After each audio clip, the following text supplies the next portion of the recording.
আজ কোরবানির দিন 1446 হিজরি 10ই জিলহজ শনিবার 2025। হাদিসে আছে রাসূলুল্লাহ সাল্লাল্লাহু আলাইহি ওয়াসাল্লাম বলেছেন, কোরবানির দিনে কোরবানি করাই সর্বশ্রেষ্ঠ ইবাদত।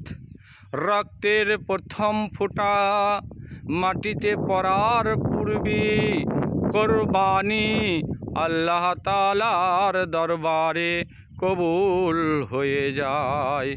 রাসূলুল্লাহ সাল্লাল্লাহু আলাইহি ওয়াসাল্লাম আরও বলেছেন, কোরবানির পশুর গায়ে যত পশম থাকে প্রত্যেক পশমের বিনিময়ে একটি করে নেকি পাওয়া যায়। মিশকাত শরীফ।